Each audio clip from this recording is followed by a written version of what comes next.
Geometry का नाम सुनते ही क्या ख्याल आता है? शायद सीधी लकीरें, कुछ बोरिंग से फॉर्मूले, है ना? लेकिन क्या हो अगर मैथ का ये हिस्सा एक मजेदार खेल जैसा बन जाए? आज हम एक ऐसी ही कमाल की बच्चों की वर्कबुक पर नजर डालने वाले हैं जो ज्योमेट्री को एक उबाऊ सब्जेक्ट से बदलकर एक एडवेंचर बना देती है। तो चलिए देखते हैं ये सफर शुरू कैसे होता है। किसी फॉर्मूले से नहीं, बल्कि बस अपने आसपास की दुनिया को गौर से देखने से। इस कहानी में एक लड़की है, दीक्षा। वो इंडिया गेट जैसी बड़ी बड़ी इमारतों को देखती है और पता है क्या सोचती है? वो सोचती है कि ये सब तो बस लकड़ी के छोटे छोटे ब्लॉक से बने हैं। ये तरीका मुश्किल शेप्स को हमारी असल दुनिया से जोड़ देता है। अब बच्चों को एक टास्क मिलता है, कुतुब मीनार जैसी इमारतों का मॉडल बनाओ और सोचो कि कौन से शेप्स सबसे सही रहेंगे। मतलब फोकस सही जवाब पर नहीं है, बल्कि सवाल पूछने और ट्राई करने पर है। तो चलिए वर्कबुक से सीधा एक सवाल उठाते हैं। किसी सड़क पर जो मेन बिल्डिंग्स हैं, उनका मॉडल बनाने के लिए किन शेप्स का इस्तेमाल किया जाएगा? इस तरह के सवाल सीखने को एक बातचीत में बदल देते हैं। अच्छा, अब आगे बढ़ते हैं। अब बात सिर्फ शेप्स को देखने की नहीं, बल्कि उन्हें असल में बनाने की होगी। अब एक बहुत ही मजेदार कॉन्सेप्ट आता है, बॉक्स का नेट। ये एक 2D पैटर्न है जिसे मोड़कर एक 3D शेप बनाया जा सकता है। मतलब जैसे कोई डिब्बा खोलकर उसे चपटा कर दिया हो। है ना, किसी मुश्किल कॉन्सेप्ट को समझाने का कितना आसान और बढ़िया तरीका।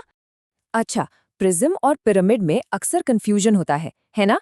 तो ये टेबल उसे एकदम साफ कर देता है। प्रिज्म में ज्यादातर रेक्टेंगल यानी आयत होते हैं, जबकि पिरामिड में होते हैं ट्रायंगल, जो ऊपर जाकर एक ही पॉइंट पर मिल जाते हैं। और ये एक्टिविटी तो पूरी तरह से एक पहेली बन जाती है। सोचिए, एक ऐसी चीज जिसके 5 फेस, 5 कोने, 8 किनारे, एक स्क्वायर फेस और 4 ट्रायंगल फेस हैं। क्या हो सकता है? अरे वाह, ये तो एक स्क्वायर पिरामिड है। ये तो किसी जासूस की तरह सुराग जोड़ने जैसा हो गया। चलिए अब थोड़ा और गहराई में उतरते हैं और एक बहुत ही बेसिक चीज को समझते हैं, एंगल्स यानी कोण। जरा सोचिए, एंगल्स हैं कहाँ नहीं, हमारे घर के स्ट्रक्चर से लेकर योगा की पोज तक। ये मैथ को सीधा हमारी अपनी जिंदगी से जोड़ देता है। और ये तो बहुत मजेदार है, हम अपना खुद का एक साइंटिफिक टूल बना सकते हैं। बस कोई भी कागज लीजिए, उसे आधा मोड़िए और फिर एक बार और आधा मोड़ दीजिए, और बस जो कोना बना है वो एक परफेक्ट राइट एंगल है। हो गया ना कमाल? कभी सोचा है कि पुल और बड़ी बड़ी बिल्डिंग्स में ट्रायंगल्स का इतना इस्तेमाल क्यों होता है? देखिए, स्ट्रॉ से किया गया ये छोटा सा एक्सपेरिमेंट सब कुछ बता देता है। ट्रायंगल्स बहुत मजबूत होते हैं, उन्हें हिलाना मुश्किल है, जबकि रेक्टेंगल को तो कोई भी आसानी से धक्का देके उसका शेप बिगाड़ सकता है। ठीक है, अब बारी है एक और परफेक्ट शेप की, सर्कल। चलिए इसके कुछ राज जानते हैं। ये एक्टिविटी बहुत सिंपल है, पर इसका आइडिया बहुत गहरा है। एक गोल कागज लीजिए, उसे आधा मोड़ दीजिए। ये जो लाइन बनी, ये है डायमीटर।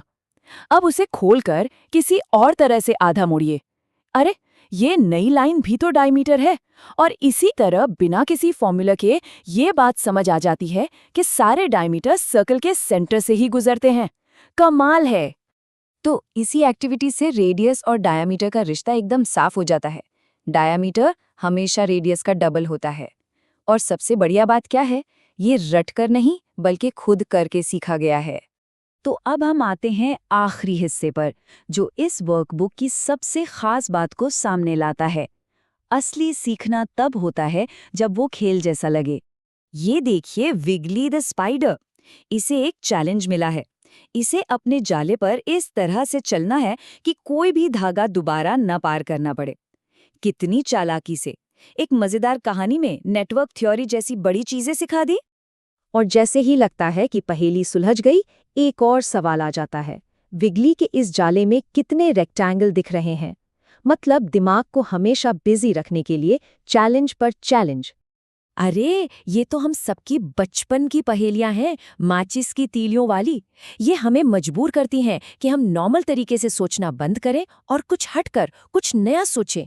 तो चलिए किताब से सीधा एक चैलेंज ये रहा। इनमें से 2 माचिस की तीलियों को ऐसे हिलाइए कि 4 ट्रायंगल बन जाएं। ये दिखाता है कि सीखने का ये पूरा प्रोसेस कितना मजेदार है। तो आखिर में हम किस नतीजे पर पहुंचते हैं? यही कि मैथ्स दिमाग के लिए एक खेल का मैदान हो सकता है।